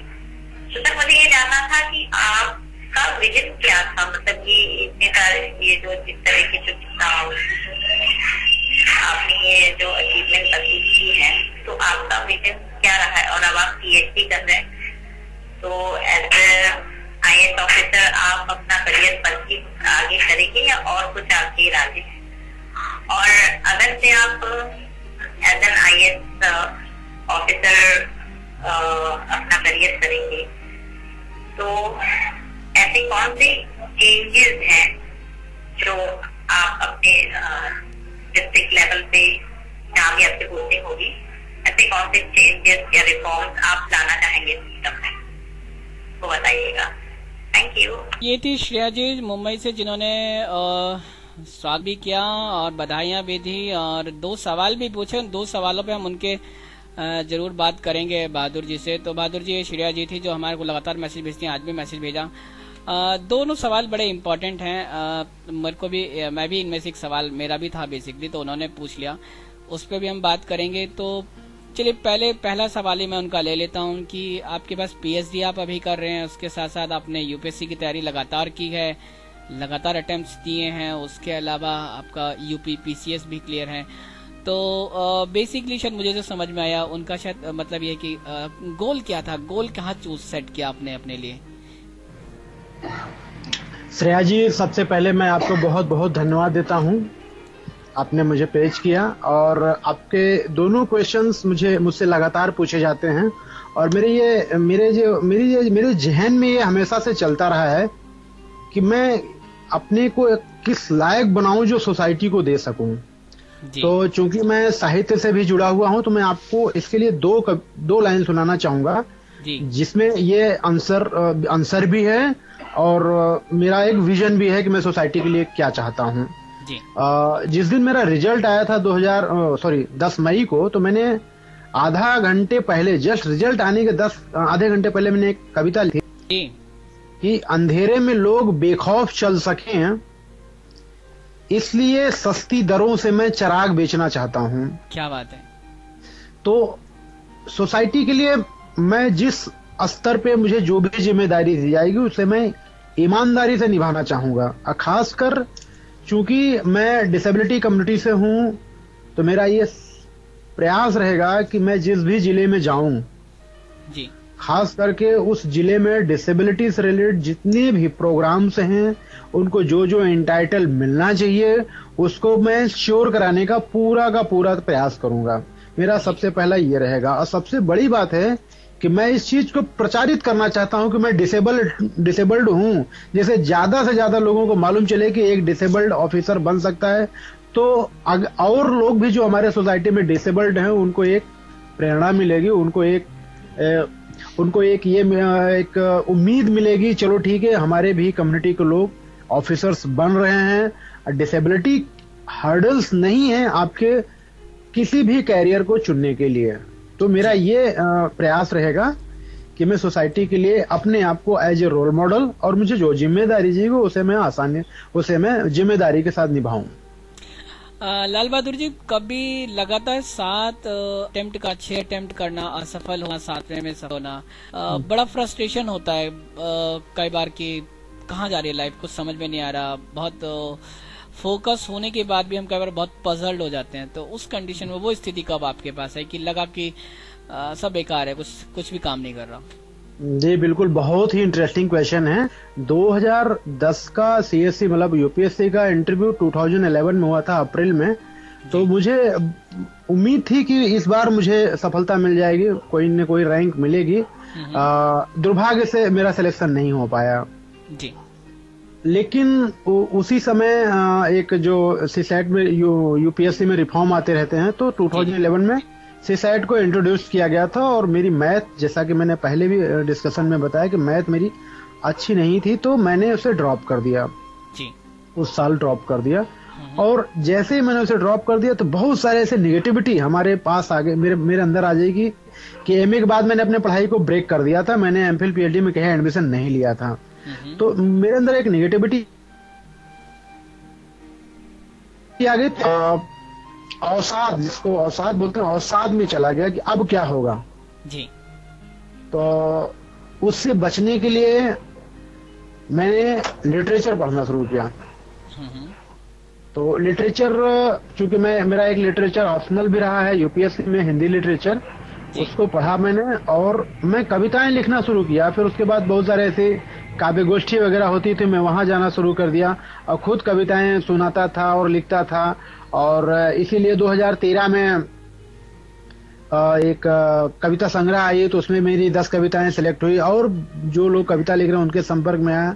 और इन्हीं सब योगदान को देखते हुए मैं ये इन्फॉर्मेशन शेयर करना चाहूंगा कि जनवरी 2016 में मुझे नेशनल लेवल का काका साहब कालेलकर पुरस्कार दिया गया, जो साहित्य के क्षेत्र में युवाओं को प्रोत्साहित करने के लिए दिया जाता है। तो उसके लिए बहुत बहुत मुबारकबाद हमारी तरफ से। जी धन्यवाद। कहने का मतलब ये है कि जब मुझे लगा कि अब मैं असफल हो जाऊंगा, तो मैंने अपने हॉबी को बढ़ाना शुरू किया। तो मैं अपने श्रोताओं से भी यही बोलना चाहूंगा कि आप में जो स्पेयर पार्ट में जो आप अच्छे से कभी करते हैं, अगर ठीक है, ये तो लाइफ का फेज होता है, कोई चीज कंपटीशन आप करते हैं, क्योंकि देखिए होता नहीं कि हमारे कमियों में कहाँ, हमारे तैयारी में कहाँ प्रॉब्लम हो जाती है, हम कभी पकड़ नहीं पाते हैं। ऐसा लगता है कि चलो हम बहुत अच्छे हैं और हम जो कर रहे हैं सब अच्छा कर रहे हैं, लेकिन हमारी तैयारी का, हमारे क्या कहते हैं, जो जिस एग्जाम को हम दे रहे हैं उसका रिक्वायरमेंट कभी कभी हम फुलफिल नहीं कर पाते हैं। तो इससे निराश होने की बात नहीं है। जैसा मैंने साहित्य का सहारा लिया, वैसे आप खेल का सहारा ले सकते हैं और बहुत सारे ऐसे हॉबीज हैं, उसको आप उस स्पेयर टाइम में बढ़ावा दे सकते हैं, जिससे आपका स्ट्रेस लेवल कम हो। फिर उसके बाद अपनी कमियों को फाइंड आउट कीजिए और अपने गोल को सेट कीजिए और उसे आप अचीव कीजिए। पता नहीं दोबारा कब मौका मिलेगा आपसे बात करने का। इतनी सारी कविताएं लिखी हैं, आज कौन सी मोटिवेशनल कविता में सुनाने वाले हैं? मैं यही जो आपको सुनाने वाला था वो कविता मैंने सुना दिया है, लेकिन मेरी कविताएं कुछ बहुत ज्यादा फिलोसॉफिकल होती हैं और मैं चाहूंगा कि अगर समझ में आए तो मैं सुनाऊं। कोई चिंता नहीं, लिसनर्स बहुत अच्छे हैं हमारे। आप कोशिश करें एक बार, बिल्कुल आपको समझ पता चल जाएगा कि लोगों ने उसको सुना, समझा, प्यार भी दिया। जी जी बिल्कुल, मैं बिल्कुल चाहूंगा कि एक कविता मैं आपसे शेयर करूं अपनी। जी। देखिए, सोसाइटी में बहुत सारे ऐसे अच्छाई और बुराई दोनों पाया जाता है। वो सोसाइटी में, मानव में, प्रकृति में हर जगह पाया जाता है। तो इसी को बेस बना करके मैंने एक कविता लिखी थी कि बहुत ही सेहतमंद साबित होगा विपरीत स्थिति के आकर्षण को समझ पाना। जो पाए जाते हैं अक्सर एक विरोधाभास की अभिव्यक्ति लिए मानव और प्रकृति के स्वभाव में। जरूरतें कब संस्कार में बदल गई पता ही न चला। इस बात पे बहस किए बिना कि संस्कार और जरूरतों का वजूद किसके लिए। क्या बात है। अक्सर जिरह की जाती है कुछ बनावटी प्रतीकों से मापने के लिए खुददारी विशेष मौकों पर, और की जाती है भावनाएं आहत इस बात को परखे बिना कि उनके पूर्वजों की निष्ठा का मूल्य कुछ तो है। इसी लय में आगे बढ़ते हुए किए जाते हैं परिभाषित दकियानूसी तर्कों से किसी के मुल्क परस्त होने और ना होने को। इंसानी खतूत के ताबूतों से एक दबी हुई पर बुलंद आवाज दस्तक देती है सारे छद्मावेशों के खिलाफ, जो महज इंसानियत के दायरे को समेटती है, ये कहकर कि अगर इंसानियत बचे तो मुल्क जिंदा है। मैं मानता हूँ कि ये कविता समझ में आई होगी हमारे श्रोताओं को। जी जी बिल्कुल बिल्कुल, बहुत अच्छी कविता। चलते चलते बहादुर जी क्या संदेश देंगे जो लोग यूपीएससी में ज्वाइन करना चाहते हैं, तैयारी करना चाहते हैं, या लाइफ में कुछ भी मोटिव लेके या कुछ भी अपना गोल सेट करके आगे बढ़ना चाहते हैं? मैं अपने सभी श्रोताओं को ये संदेश देना चाहता हूँ कि अगर वो यूपीएससी की तैयारी कर रहे हैं तो सबसे पहले अपना एक ऑप्शन रखें। कैरियर का ऑप्शन पहले एक रखें, सिर्फ यूपीएससी पे फोकस ही ना करें। अगर वो जॉब कर रहे हैं तो अगर वो जॉब कर रहे हैं तो जॉब करते हुए यूपीएससी करें, जॉब को छोड़ के तैयारी ना करें। दूसरी बात यह है, अगर आप बीए कर चुके हैं तो ऐसा ना करें कि आप पहले बीए करने के बाद 2 साल यूपीएससी की तैयारी करें फिर एमए करें। आप साथ साथ अपना कैरियर साथ में रखें। मतलब अगर यूपीएससी की तैयारी करें तो आपका एकेडमिक्स कैरियर साथ में चलना चाहिए। ठीक है जी। मेहनत अगर आप करते हैं आपको सफलता अवश्य मिलेगी। जैसा कि मैं अभी पहले बता चुका हूं कि यूपीएससी का ज्वाइनिंग लेटर माउंट एवरेस्ट पे रखा है। अगर आप चढ़ सकते हैं तो वो ज्वाइनिंग लेटर आपका है। जी जी, एग्जाम्पल बहुत पसंद आया मुझे आज आपका जी। तो लिसनर्स, ये हैं हमारे साथ आज के स्पेशल गेस्ट लाल बहादुर जी, जो हमारे साथ जेएनयू से जुड़े हुए हैं और उन्होंने बहुत सारे एक्सपीरियंस शेयर किए, अपने राज बता दिए कि कैसे उन्होंने तैयारी की। बड़ी बेबाक तरीके से बताया, कुछ उनको बताने में हेजिटेशन नहीं है, कुछ ऐसा नहीं लगा कि किसी सवाल पे वो बचना चाहते हो, ऐसा नहीं लगा। लाल बहादुर जी, सच में आपसे बात करके रेडियो उड़ान पे बहुत अच्छा लगा। उम्मीद है लिसनर्स को भी बहुत अच्छा लगा होगा। आप अपने व्यूज, अपने सवाल, अगर कुछ भी आपके मन में सवाल अभी भी हैं तो आप हमारी स्काइप आईडी रेडियो उड़ान RADIOUDNN पर सेंड कर सकते हैं और हम लाल बहादुर जी से उनके जवाब आप तक पहुंचाएंगे। इसके अलावा आपको प्रोग्राम कैसा लगा आप उसके बारे में व्यूज दे सकते हैं। हमारी वेबसाइट विजिट करें www.radioudan.com और वहां पे जाके फीडबैक सेक्शन में अपने फीडबैक्स हमें दे सकते हैं। तो इसी उम्मीद के साथ कि लाल बहादुर जी डिसेबिलिटी के क्षेत्र में, एरिया में बहुत काम करेंगे, आगे बढ़ेंगे, लोगों को मोटिवेट करेंगे, एक मोटिवेशनल स्टार बनेंगे। और जैसा उन्होंने कहा कि मैं उन लोगों के लिए काम करना चाहता हूं जो किसी वजह से कुछ नहीं कर पा रहे हैं, उनके लिए भी हमारी बहुत सारी दुआएं आपके साथ हैं, हमारी विशेष बहुत सारी साथ है और आपके साथ हजारों लोग इस रेडियो उड़ान फैमिली के जो लोग हैं उनकी दुआएं आपके साथ हैं। हम आपके उज्जवल और सक्सेसफुल फ्यूचर की कामना करते हैं और इन्हीं शब्दों के साथ कि कभी मौका मिला तो हमसे जरूर बात कीजिएगा। आप ऑफिसर हैं, मालूम है मुझे, टाइम बहुत कम होगा, लेकिन कभी मौका मिले तो रेडियो उड़ान पे जरूर आएं। क्या कहते हैं? जी जी जी बिल्कुल बिल्कुल। मैं सिर्फ रेडियो उड़ान से नहीं जुड़ूंगा, मैं 1000 लोगों से जुड़ूंगा इसके माध्यम से, तो मैं इसके लिए स्पेशली टाइम निकालूंगा। जी, थैंक यू वेरी मच। जी जी, धन्यवाद। तो लिसनर्स ये थे हमारे साथ लाल बहादुर पुष्कर जी, जो जेएनयू से लगातार हमारे साथ जुड़े हुए थे। आज इसके स्पेशल गेस्ट। मेरे पास बिल्कुल टाइम नहीं है, अब बहुत सारा टाइम ले चुका हूँ, जाने का वक्त आ गया है। और जाने का वक्त आ गया है तो इस प्रॉमिस के साथ कि अगले थर्सडे को जुम्मेरात को 10 बजे के बाद आपके साथ रहूंगा ये पूरे 1 घंटे के लिए, और किसी और सामाजिक या किसी जिंदगी से जुड़े हुए किसी इशू पे बात करूंगा। लेकिन जिस गाने के साथ मैं आपको छोड़े जा रहा हूं वो भी हमारे लाल बहादुर जी की चॉइस है उनकी, और वो कहते हैं कि इस गाने को आप प्ले करें। बिल्कुल जी, ये गाना आपके लिए प्ले होगा, अकेला यूं ही चला चल साथी। ये गाना भी बड़ा मोटिवेशनल है। जिंदगी में आगे बढ़ते रहना है, मुश्किलें जब भी आएंगी आपको उनसे जूझते हुए आगे बढ़ना है, क्योंकि जिंदगी में अगर स्ट्रगल नहीं होगा तो जिंदगी को जीने का मजा खत्म हो जाएगा। बहरहाल मुझे दीजिए इजाजत, सुनते रहे रेडियो उड़ान, अ फ्लाइट ऑफ लाइफ।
मुझसे मिलने को है कोई कहीं अब तुझसे, ये रास्ता है कह रहा अब मुझसे, मिलने को है कोई कहीं अब तुझसे।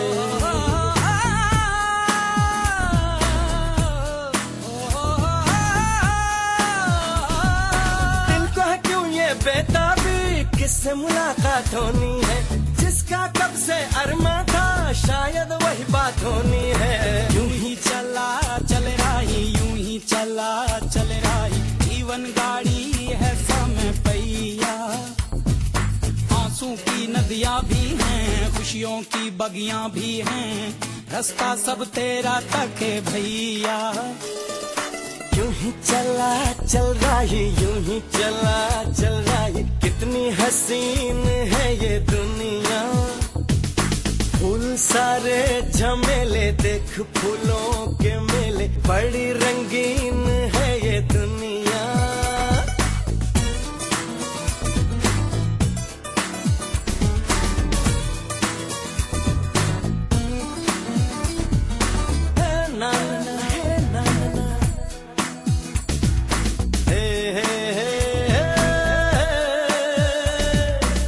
देखो जिधर भी इन राहों में रंग पिघलते हैं निगाहों में, ठंडी हवा है ठंडी छाँव है, दूर वो जाने किसका गाँव है। बादल ये कैसा छाया, दिल ये कहाँ ले आया, सपना ये क्या दिखलाया है मुझको। हर सपना सच लगे, जो प्रेम अगन जले, जो राह तू चले अपने मन की, हर पल किसी से मोती ही तू चुने, जो तू सदा सुने अपने मन की। यूं ही चला चल रही, यूं ही चला चल रही, कितनी हसीन है ये दुनिया। फूल सारे झमेले देख फूलों के मेले, बड़ी रंगीन है ये दुनिया।